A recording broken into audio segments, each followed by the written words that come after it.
1.62, the approximation. Phi Pi Fibonacci. I smell the blood of an Englishman. Golden ratio, Nautilus, galaxy, hurricane, fractal math, God, in your own image. Architecture, Mecca, the UN, Parthenon, Great Pyramid of Giza, art by Seurat, Botticelli, Da Vinci, Michelangelo, even the human face, all attributed to a math ratio. Now, I'm going to point out the irony of people being very anti-science unless it's convenient, or they're trying to sell some DVD series off the internet to help you achieve your inner zonk. And I'd like to also point out people who then invoke this again, in spite of it being science, to try to prove God. That's kind of counterindicated. So her next step here is for the simple.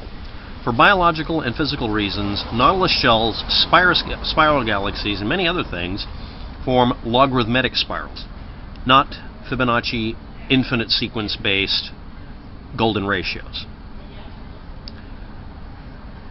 Equiangular spirals or growth spirals are based on logarithms. They were first described by Descartes before 1650. They are self-similar spiral curves which often appear in nature, usually with a 1.3 ratio, not a 1.62. And that is not just a slight error. Precision versus accuracy.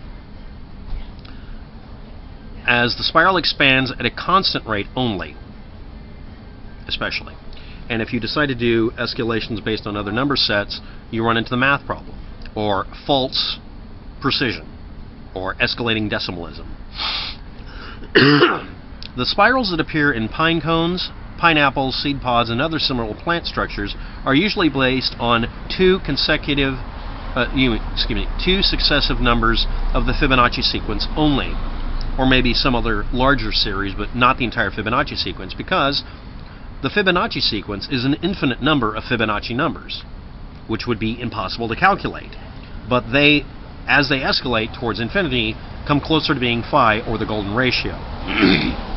And again, in case you haven't figured out, the golden ratio is not a rounded off number. It's a transcendental number like pi. Because you have to use all the Fibonacci numbers in sequence as an infinite set, not just 2 of them or even 100 of them would ever approximate it correctly, and as you get larger and larger scales, the numbers no longer match. Ergo, trying to use phi, or the golden ratio, as a way to approximate something is not just counterintuitive, it's counterfactual. Since it's not an approximation, the golden ratio is an insanely precise, long drawn-out series of calculations that cannot be completed. It's the most anti-prime number possible, or anti-other. The Fibonacci spiral is an approximation of the golden spiral, since you cannot make it infinite. And even that doesn't work, because these don't show up in reality. A self-similar object in mathematics is exactly or approximately similar to a part of itself, so that the whole has the same shape as one or more of the parts, like a fractal. Period. That's how that works. Why would that happen? I'm going to explain it near the end here. The traditional golden spiral is constructed from a series of adjacent golden rectangles. This creates a spiral that increases in dimensions by the golden ratio with every 90-degree turn. And it is approximated by drawing it, not by it being mathematically perfect, although you can make one that does that pretty much. But Nautiluses, galaxies, and hurricanes don't match the golden spiral, nor does the human face. There's too much variation in everything because reality, and the fact that when you do look at them, you get a number that's not just not close, it's nowhere near it. And you get people who then become math apologists who then try to create successive approximations to find a new golden ratio, which kind of defeats the purpose of you finding some secret, sacred geometry number and finding out it doesn't apply to anything. Even in pure mathematics, it fails at a certain point. Again, because you have to do an infinite recursion. Human facial beauty reduced to a single vertical and single horizontal measurement ratio, or some other similar thing, is a preposterous idea because human variation occurs. And unattractive people will match the ratio you look up, so it has nothing to do with beauty.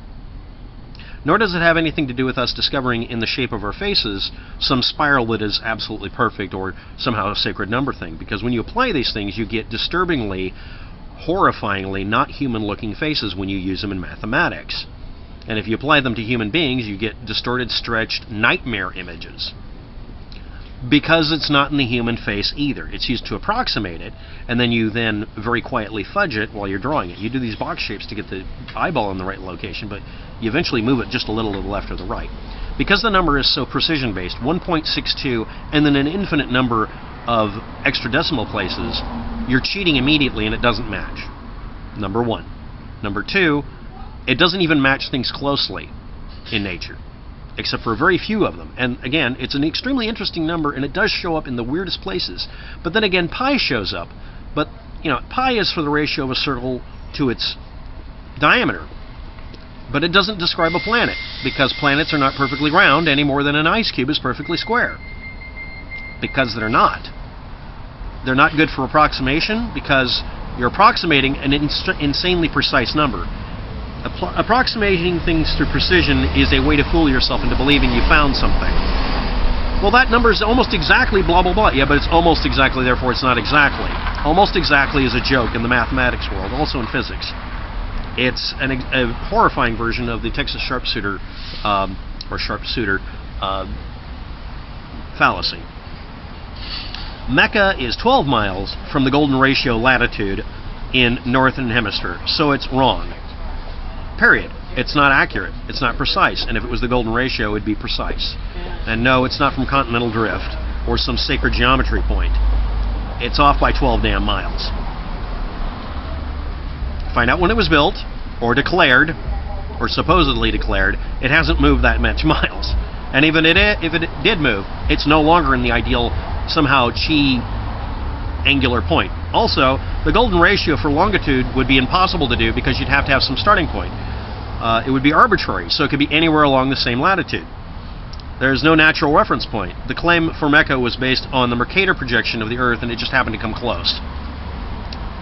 That's like drawing a circle around where you shot something and then make a progressive set of circles around where the bullet hit to prove they hit a bullseye.